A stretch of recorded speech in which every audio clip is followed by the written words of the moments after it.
Hey there, Taurus. Welcome to my channel Dream Tarot. Hope you are doing good. And ये आपकी mid month की reading है for the month of May. For those who are Muslim, Eid Mubarak to all of you. Mid month मैं इसी वजह से नहीं कर सकी on time because Eid days थे. सो लेट्स सी कि आपके लिए क्या मैसेजेस आते हैं फॉर टॉरस. फर्स्ट कार्ड जो है वो आपका 6 ऑफ वॉन्ड है. आपकी करंटली आप बहुत ज़्यादा विक्टोरियस चल रहे हैं अपनी लाइफ में. लाइक आप जो चाह रहे थे, जो आप जैसा चाह रहे हैं, जैसा करना चाह रहे हैं वैसा हो रहा है. या फिर आपको कोई रिकॉग्निशन मिली है रिसेंटली फैमिली की तरफ से. अगर आप वर्क करते हैं तो हो सकता है आपको कोई पोजीशन मिली हो. या फिर आप किसी मामले में बहुत ज़्यादा आपको कामयाबी या फ़तह ज़रूर मिली है, लेकिन चैलेंज है आपके लिए. आप जो करना चाह रहे हैं वो आपको होता हुआ नज़र आ रहा है, लेकिन वो आपको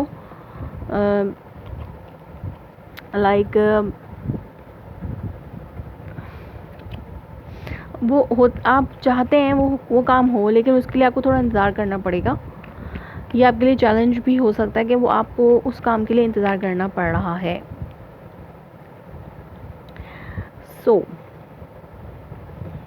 और आपकी एडवाइस ये हो सकती है कि आपको थोड़ा पेशेंस रखना होगा. आप एक्शन तो ले रहे हैं अपने लिए, आप एक एक्शन लेना चाहते हैं, जो भी वो काम है, जो भी आप करना चाहते हैं, जो आपको एक रिकॉग्निशन दे रहा है, या तो आपको एक क्लैरिटी मिली है, एक रिकॉग्निशन मिली है, आपने किसी बात को समझा है कि अब आपको ये करना चाहिए. और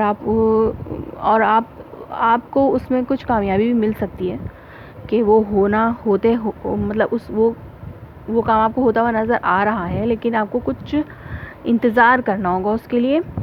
तो जाके ये आपका चैलेंज हो सकता है, वो इंतज़ार करना होगा और तो जाके वो काम होगा. आप वैसे तो बहुत ज़्यादा एक्शन ले रहे हैं अपनी ज़िंदगी, लेकिन आपको पेशेंस से काम लेना होगा. इंतज़ार के साथ साथ आपको पेशेंस भी रखनी होगी, क्योंकि जो भी काम आप करना चाहते हैं, या तो कोई रिलेशनशिप हो सकता है, आप किसी रिलेशनशिप में एंटर होना चाहते हैं, किसी को प्रपोज़ करना चाहते हैं, या फिर आप अपने पार्टनर के साथ मिलकर कोई कुछ भी नया शुरू करने की कोशिश कर रहे हैं. तो उसके लिए आपको चैलेंज है कि आपको इंतज़ार करना है. टाइम है अभी उसमें, बट आपको इंतज़ार करना होगा. और इंतज़ार आपको बहुत ज़्यादा सब्र और तहम्मुल से और बर्दाश्त से करना होगा, क्योंकि जितनी भी आप एक्टिव हुए में हैं, आप एक्शन ले रहे हैं, उसमें आपको बहुत ज़्यादा वेट की ज़रूरत है, बैलेंस रखने की ज़रूरत है. अपनी एनर्जीज़ को, अपने बहुत ज़्यादा पैशन जो आपके अंदर इग्निट हो रहा है, जो भी ये चीज़ें, जो भी पर्सन है, या फिर कोई पर्सन है, या फिर कोई भी काम है जो आपको करना है. हो सकता है आप अपने पर्सन को प्रपोज़ करना चाह रहे हो, या फिर किसी अपने रिलेशनशिप को नए लेवल में लेके जाना चाह रहे हो, क्योंकि यहाँ पे सोलमेट कनेक्शन का कार्ड है. तो डेफिनेटली आप एक रिलेशनशिप बिल्ड करने के हवाले से जो भी सोच रहे हैं, उसमें आपको थोड़ा सा टाइम लगेगा, या फिर आपको किसी दूसरे पर्सपेक्टिव से देखना होगा इस सिचुएशन को. तो जाके आपको कुछ क्लैरिटी आएगी आपके माइंड में कि आपको, अगर आप इस तरीके से नहीं तो इस तरीके से भी हो सकता है. लेकिन इंतज़ार तो है, आपको इंतज़ार तो करना ही है, और पेशेंस के साथ इंतज़ार करना है. क्योंकि अभी आपका जो भी है, आपके जो भी रिलेशनशिप में काम है, उसमें आपको सिक्योरिटी तो है, लेकिन फाइनेंशियल लैक हो सकता है. फाइनेंशियल लैक की वजह से हो सकता है इन फ्यूचर वो काम ना हो पाए.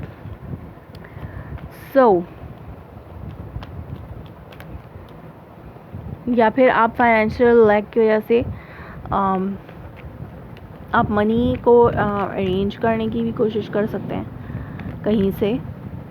तो इनसिक्योरिटी है मनी की, या फिर आप अपने मनी के हवाले से कुछ ज़्यादा इनसिक्योर भी हो सकते हैं. सो इस तरह की कोई चैलेंज आपको मिल सकता है. लेट्स सी के व्हाट इज़ दिस हैंगमैन. ये हैंगमैन क्या है यहाँ पे? What is this the challenge for taurus.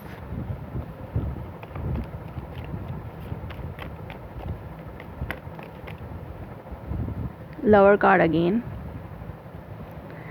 Definitely आप कोई किसी पर्सन के तरफ बढ़ना चाह रहे हैं, या कोई नया रिलेशनशिप शुरू करना चाह रहे हैं, तो उसमें अभी थोड़ा आपको वेट करना होगा और आपको वेट करके आप इस रिलेशनशिप को किसी दूसरे पर्सपेक्टिव से देखना होगा,